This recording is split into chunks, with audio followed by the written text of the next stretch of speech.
Olá meus amigos, tudo bem? Sejam muito bem-vindos para mais um vídeo aqui no canal. E aqui, você sabe, é o canal que nós abordamos a dosimetria da pena e a técnica de sentença penal de uma forma descomplicada. No vídeo de hoje, nós vamos abordar a dosimetria da pena nos crimes multiqualificados. Então, a primeira questão que surge é identificarmos o conceito de qualificadora. Então, a qualificadora, anotem aí, são aqueles dados, são aquelas circunstâncias que, se presentes, alteram a escala penal, ou seja, alteram a previsão em abstrato da pena cominada para aquele delito. Vamos ao exemplo? Artigo 121, caput do Código Penal. No crime de homicídio, matar alguém, pena de 6 a 20 anos. Então, matar alguém, pena de 6 a 20 anos. Agora, matar alguém por motivo fútil, por exemplo, artigo 121, parágrafo 2º, inciso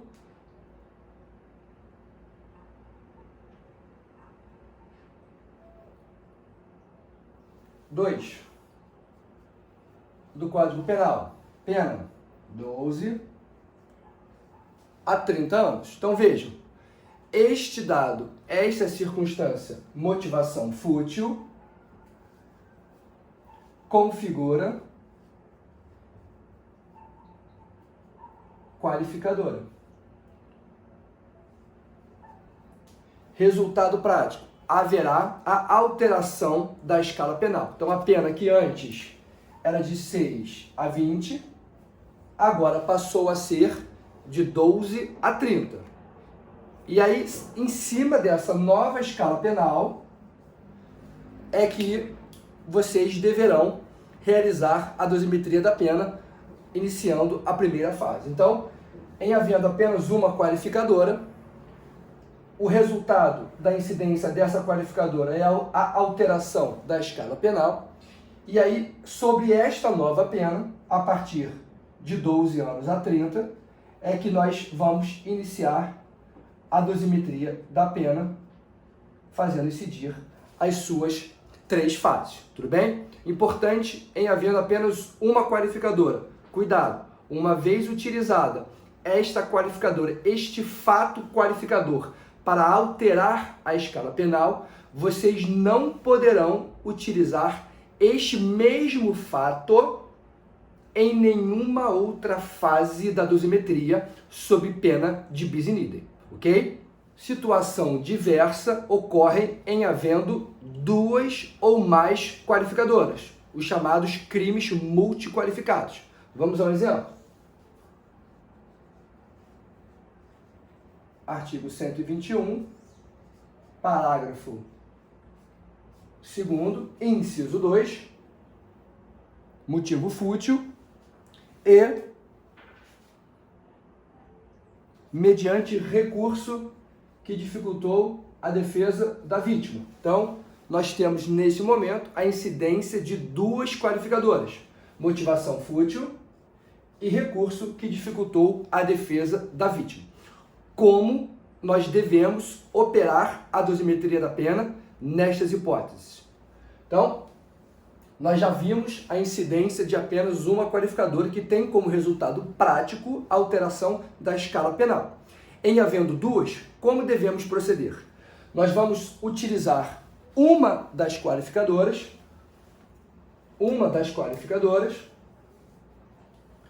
e aí o juiz vocês poderão escolher de forma discricionária qual qualificadora será utilizada para alterar a escala penal. No nosso exemplo aqui, vamos utilizar essa motivação fútil. Então, utilizando a motivação fútil, eu já utilizei a motivação fútil para alterar a escala penal. Então, eu não posso mais utilizar esta motivação fútil em nenhuma outra fase da dosimetria. Mas a pergunta que surge é: e o recurso que dificultou a defesa da vítima? Em que momento nós devemos utilizar, valorar este fato qualificador? Aqui nós temos duas correntes doutrinárias. A primeira corrente, majoritária, STJ, HC,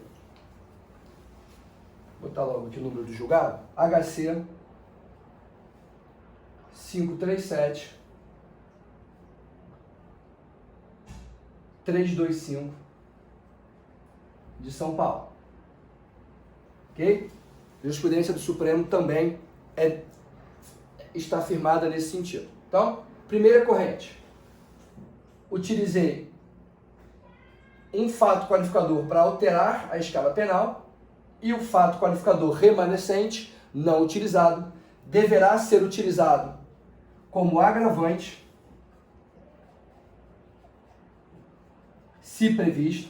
E aí, esta é a diferença entre as correntes, ok? Vou até sublinhar aqui para vocês. Se previsto como agravante. Ou, caso não haja previsão como circunstância agravante no rol taxativo dos artigos 61 e 62 do Código Penal, nós vamos valorar como circunstância judicial na primeira fase da dosimetria, enquadrando este fato na circunstância judicial que melhor se enquadrar, para agravar a pena base. Então, essa primeira corrente, STJ HC 537-325 de São Paulo, entende o seguinte: então, aquele fato remanescente deverá ser utilizado como agravante, se previsto como tal, ou caso não haja previsão, como circunstância judicial a ser valorada na primeira fase para agravar a pena base. Tudo bem? Então, neste nosso exemplo aqui, já utilizamos então a motivação fútil para alterar a escala penal e o recurso que dificultou a defesa da vítima é previsto como circunstância agravante. Então, vai ser valorado na segunda fase da dosimetria.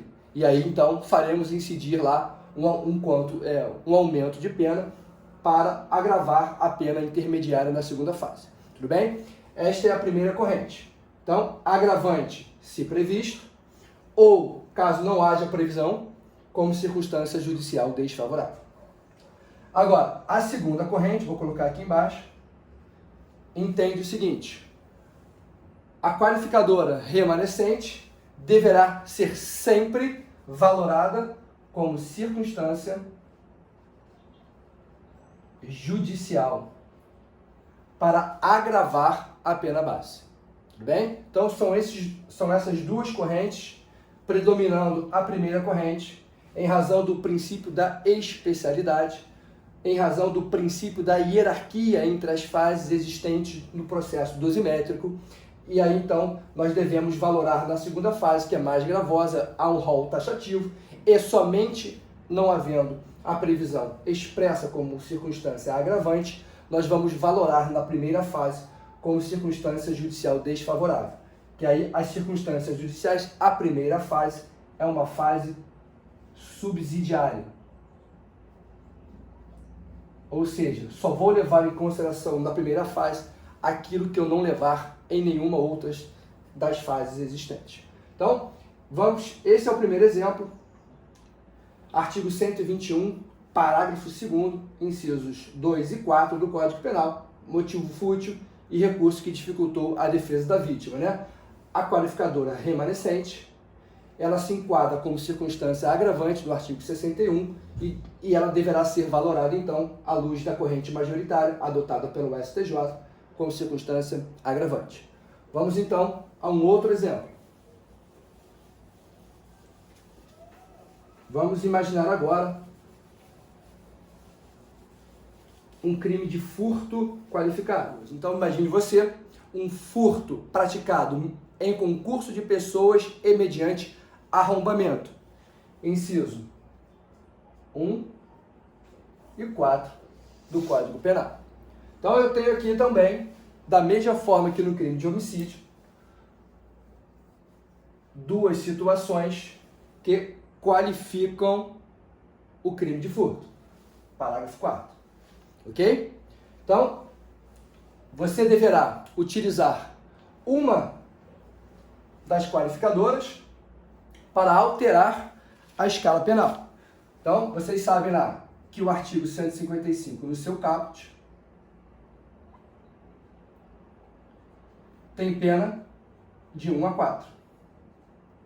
Enquanto que o parágrafo 4º, a pena é de 2 a 8 anos.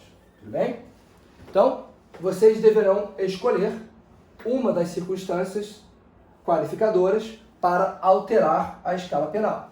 Então, vamos imaginar aqui, então, eu vou utilizar esse arrombamento para alterar a escala penal. Então, eu já usei este fato qualificador como verdadeira qualificadora para alterar a escala penal, de modo que não poderemos utilizar novamente em nenhuma das outras fases da dosimetria. E o que eu faço com concurso de pessoas? O que eu faço com concurso de pessoas? Pela primeira corrente que nós vimos, nós deveremos analisar se enquadra como agravante e, se enquadrar, valorar como agravante ou, em caso negativo, como circunstância judicial, para agravar a pena base. Ok?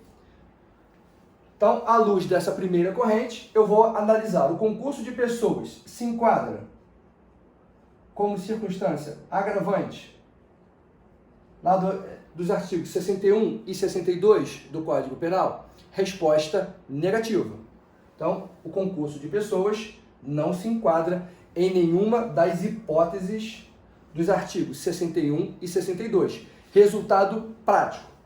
Vamos valorar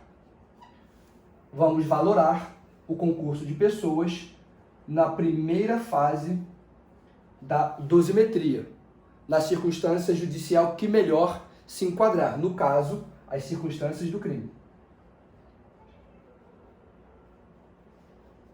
E aí, então, é sobre a nova pena de 2 a 8, 2 anos a 8 anos, 2 a 8 anos, que vocês deverão incidir essa circunstância judicial desfavorável. E aí, então, nós pegaríamos aqui 2 anos, pena mínima em abstrato, e à luz do entendimento majoritário do STJ, cada circunstância judicial desfavorável equivale, em regra, a 1/6 sobre a pena mínima em abstrato. E aumentaria, então, de 1/6. Ok? E aí chegaremos a um resultado, 2 anos divididos por 6, 24 meses, 6 vezes 4, 24. Equivale a um aumento de 4 meses, pena 2 anos e 4 meses. Ok? Então, esta é a primeira corrente. E a segunda corrente? Vou botar aqui embaixo. E a segunda corrente? Entende que sempre o fato qualificador não utilizado, remanescente, deverá ser valorado como circunstância judicial. E aí, então, é a mesma coisa, né? Nós vamos enquadrar, então, o concurso de pessoas nas circunstâncias judiciais que melhor se enquadrar no caso, como vimos, circunstâncias do crime, e vamos proceder da mesma forma. 2 anos mais 1/6, chegaríamos lá a 2 anos e 4 meses. Tudo bem? Não há nenhum problema de nós utilizarmos a qualificadora remanescente nas outras fases da dosimetria, porque neste caso não há bis in idem, já que não é o mesmo fato. Nós estamos utilizando apenas uma qualificadora para alterar a escala penal e as demais, não utilizadas, vão ser distribuídas, vão ser valoradas nas demais fases da dosimetria da pena. Tudo bem, meus amigos? Muito obrigado, bons estudos e até a próxima.